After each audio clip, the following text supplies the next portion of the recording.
भगोड़ी बहू। निर्मला की सास गजराबाई भी बड़ी अजीब औरत थी। सुबह से लेकर शाम तक सिर्फ राम राम ही करती रहती। उसके दिन की शुरुआत ही शिकायत से होती। उठते ही बोलती, राम राम, 5 बज गए, न जाने बहू जाग गई या नहीं। यहाँ सब मुझे ही करना पड़ता है। बोलते बोलते गुसल खाने में नहाने जाती। वहाँ गर्म पानी, तौलिया, उसके कपड़े, सब कुछ तैयार मिलते।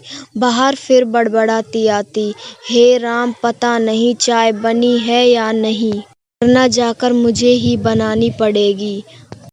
पर कमरे में पहुँचते ही गरम गरम चाय उसके बेड के सामने वाली मेज पर हाजिर रहती। इसके बाद उसे चिंता होती पूजा करने की। कहती, पूजा करनी थी, देर हो रही है। बहू ने पूजा की सामग्री तैयार रखी है। वहाँ पूजा के घर में सब कुछ तैयार ही मिलता, पर उसे बड़बड़ाते रहने की बहुत बुरी आदत थी। वो बड़बड़ाने से बाज नहीं आती। निर्मला घर का सारा काम निपटाकर हर रोज लंबा सफर तय करके ट्रेन में धक्के खाकर अपने काम पर चली जाती। उससे पहले सुबह का नाश्ता और दोपहर का खाना भी तैयार रखकर जाती।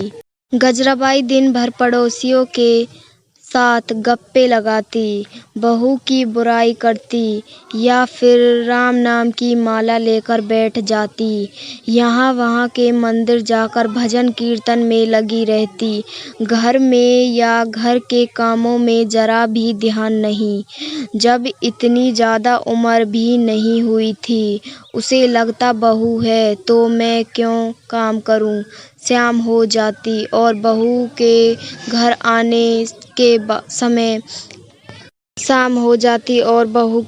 आने के समय कुछ न कुछ दर्द का बहाना बनाकर पलंग पर पड़ी रहती। शुरू में निर्मला को सच लगता था, पर कुछ ही दिनों में उसकी पोल खुल गई। पर पतिदेव इस बात को कैसे माने। उनको तो अपनी माँ साक्षात देवी लगती।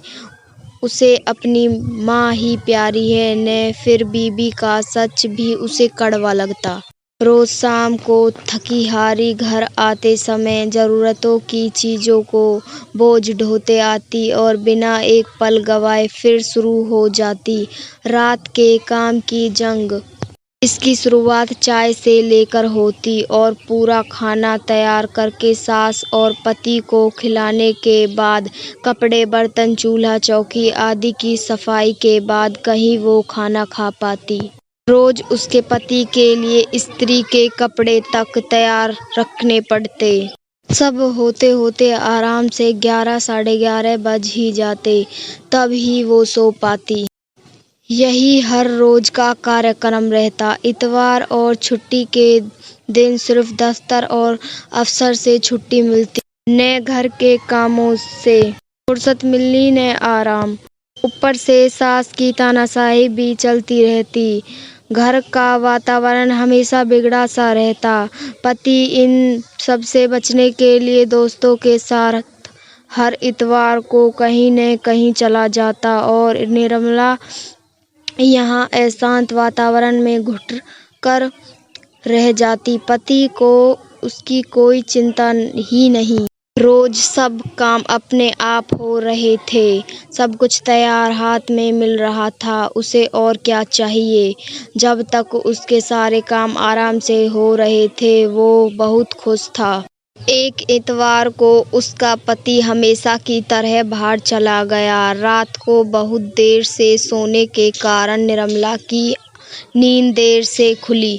इतवार भी था तो उसने थोड़ा सुस्ताना चाहा, पर गजराबाई को चैन कहाँ। न रुकने वाली घंटी की तरह सुबह होते ही शुरू हो गई। लड़ना झगड़ना शुरू किया। बर्दाश्त की हद गुजर जाने पर निर्मला ने भी अपना आपा खो दिया। गुस्से में उसकी जुबान भी चल गई। सास का पारा और चढ़ गया। उसने जाकर उसे धक्का दिया और दीवार से टकराकर गिर पड़ी। शोर शराबा सुनकर पड़ोस की कुसुम दीदी आई। देखा तो वो बेहोश हो गई थी।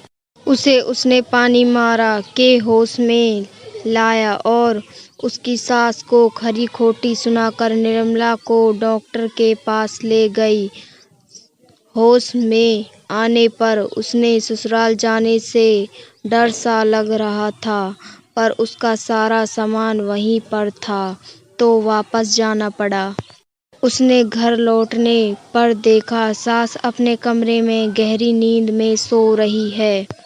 पति अब तक घर लौटा नहीं था। उसने अपना सारा सामान पैक किया और सास और पति की गिरफ्त से भाग निकली।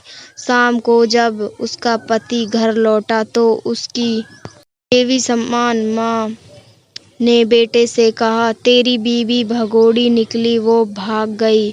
सुनकर उसने कहा, अच्छा हुआ, मैं उसे घर से आज निकालने ही वाला था। तू फिक्र ना कर माँ, मैं तेरे